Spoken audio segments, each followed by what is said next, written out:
Hi guys, this is Purim Burugo. I want to welcome you to my YouTube channel.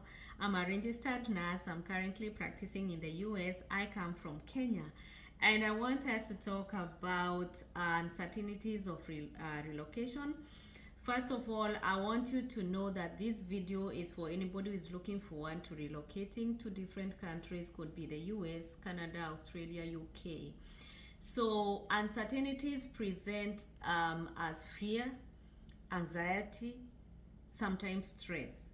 And these are all normal nervous system response to change or to something new.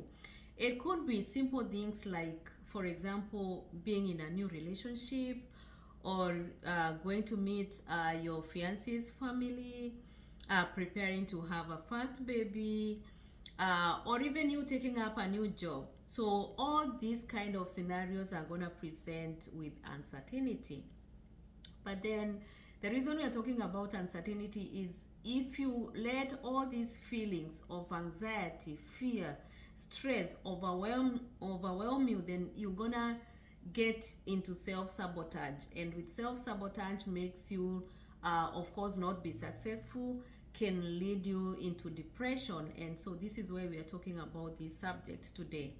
I have been there. I have experienced a lot of uncertainty when it comes to relocation. I know some of the nurses who are facing retrogression also have held their life, because you don't know when you're gonna be current. So people are not getting into relationships, people are not getting into marriages or relationships. People are not investing, some are not going back to school. There's all that uncertainty because you don't know when you're gonna be current. But first of all, I want to advise you, please do not hold your life because of retrogression. Just let your life flow, move on with your life, and whenever you be current, then again things will have to reorganize. Okay, so I know also most of you are stable.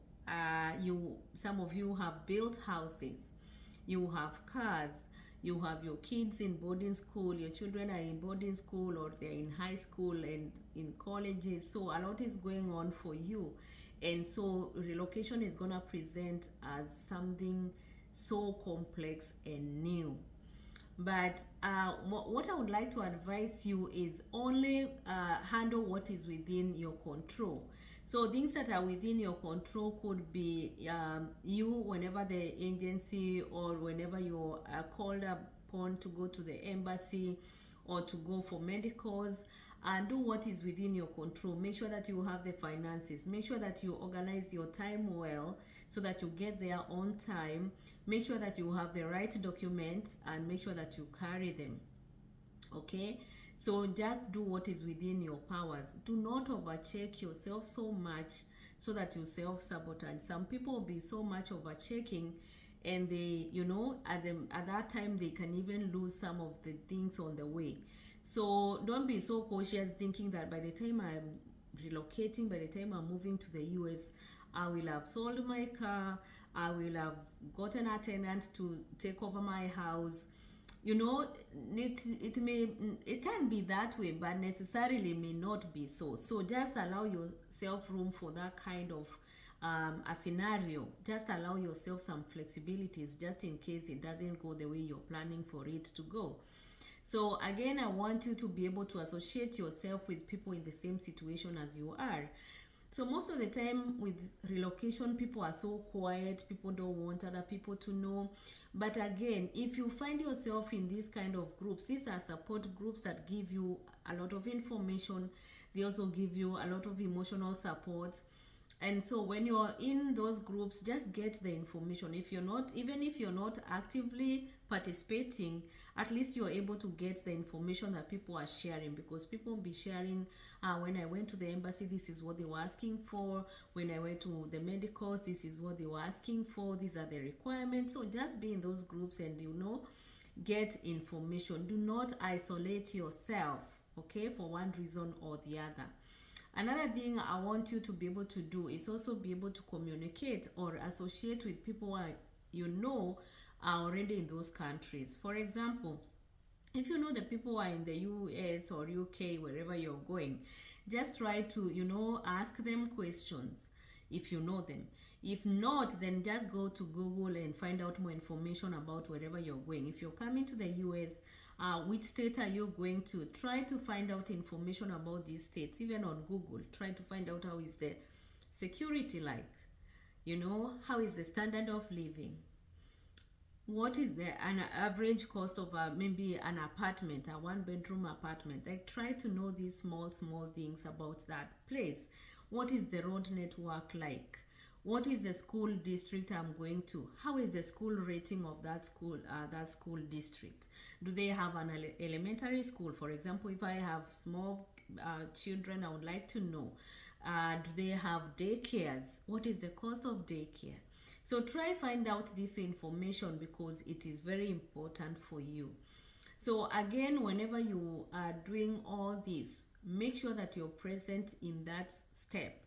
For example, if I'm going to the embassy, I want to be present so that whenever the consular is asking me questions, I am responding appropriately. I am presenting myself appropriately in a way that I will not regret later. But you know what happens sometimes when you go to the embassy, you have so many things in your mind and you're not concentrating, you're all over the place. Your mind is racing and you're saying, what if he doesn't give me the visa? What if this happens? So you end up not presenting yourself the best way possible. So I would advise you, whenever you're going to the embassy or wherever you're going, make sure that you present yourself in the best way possible so that you do not regret later. Again, relocation is very complex. Just try to break it down in maybe in smaller ways. For example, look at your travel dates. What are the travel requirements? How is the itinerary? Who is picking you up from the airport whenever you get to the other side? Where are you going to whenever you land? Are you going to the apartment or are you going to hotel? When does your employer expect you to begin work? Do they give you time to settle down? Do you have somebody who's gonna help you, settle down, maybe buy a few things for your house, get your bank account opened up, get yourself set up for maybe a mobile phone or whatever communication system is there. So try to find out what are your expectations whenever you get there. So anyway, I wanted us to talk about these uncertainties because I do not want you to self-sabotage. I do not want you not to present yourself in the best way possible. I do not want you to have so much anxiety and stress and then get yourself into depression. It is doable when you break it in different steps and only do what is within your control. Do not try to overthink the whole process.